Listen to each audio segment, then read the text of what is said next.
Reference কোণ কত 50 degree 40 degree 360 degree 180 degree এটা আমরা বোঝার চেষ্টা করব। দেখুন রেফারেন্স কোণ কোনটাকে বলেছে আমরা অলরেডি এই ছবিটার সাথে পরিচিত, কোয়াড্রেন্টের পিকচারটার সাথে।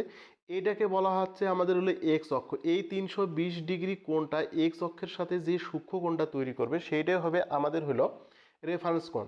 তো দেখুন 320 ডিগ্রি আমি কোন পর্যন্ত যেতে পারি, এই পর্যন্ত যেতে পারি 90 ডিগ্রি, তারপরে এই পর্যন্ত, তারপরে এই পর্যন্ত, কারণ এক ঘর দুই ঘর তিন ঘর গেছে, তিন ঘর যাওয়া মানে হচ্ছে 390 ইন্টু হচ্ছে হলো 3 ইকুয়াল টু হচ্ছে আমাদের হলো 270 ডিগ্রি। আমি যেতে পাবো 320 ডিগ্রি পর্যন্ত যেতে পারবো, এইটার সাথে আমি আরও 50 ডিগ্রি অতিক্রম করতে পারবো, তার মানে আমি এই ঘরে চলে আসলাম। আচ্ছা এই ঘরের এই পর্যন্ত যদি আমি চিন্তা করি, এই পর্যন্ত হলো আমার হলো 320 ডিগ্রি। তাহলে আমরা বলেছি এক্স অক্ষের সাথে যে পরিমাণ সূক্ষ্ম কোণটা তৈরি করে এটা যদি আমার 50 ডিগ্রি খায় তাহলে এটা কত হচ্ছে 40 ডিগ্রি। সুতরাং এটা কিন্তু এক্স অক্ষের সাথে এই কোণটা কিন্তু তৈরি হয়েছে, যেহেতু এটা এক্স অক্ষের সাথে এই কোণটা তৈরি হয়েছে এই জন্য এটাকে বলা হচ্ছে রেফারেন্স কোণ এবং সেটা হচ্ছে 40 ডিগ্রি, অর্থাৎ খ নাম্বার হবে সঠিক অ্যান্সার। 210 ডিগ্রি রেফারেন্স কোণ কত হবে 30 degree 60 degree 180 degree minus 180 degree এটা বের করবো। তখন তারপরও আমরা কোয়াড্রেন্টের ছবিটা আবার আঁকাই দেবো।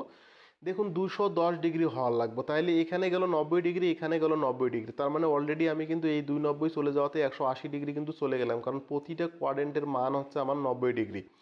তো এই পর্যন্ত আসলাম 180 ডিগ্রি, আমাকে মিলাইতে হবে 210 ডিগ্রি। এইটার সাথে যদি আমি 30 ডিগ্রি যুক্ত করে দিই তাহলে কিন্তু আমি মিলে যাব অলরেডি 210 ডিগ্রি। তার মানে আমি এখানে কোথায় আসিচ্ছি, এই জায়গায় আসিচ্ছি, এই জায়গায় ধরে নিলাম আমার কোণটা থামছে হলো এই জায়গায়, এইটার মান হলো আমাদের হলো 30 ডিগ্রি।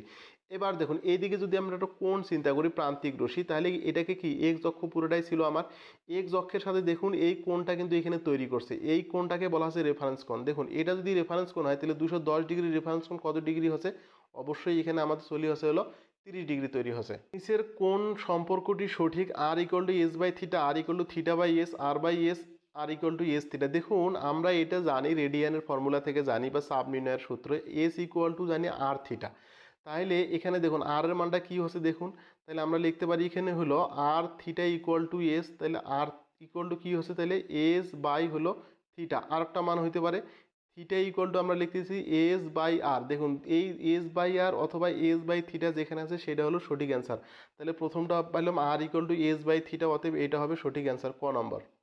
নম্বর প্রশ্ন 360 ডিগ্রি সমান কত রেডিয়ান, 1 রেডিয়ান 2 রেডিয়ান পাই রেডিয়ান 2 পাই রেডিয়ান। দেখুন একটা জিনিস মনে রাখবেন, এই পাই রেডিয়ান ইকুয়াল টু আমরা জানি হলো 180 ডিগ্রি, তাহলে 2 পাই রেডিয়ান ইকুয়াল টু কত হচ্ছে তাহলে 180 ইন্টু তাহলে 2 ইকুয়াল টু হচ্ছে 360 ডিগ্রি, তার মানে 2 পাই রেডিয়ান হবে সঠিক অ্যান্সার।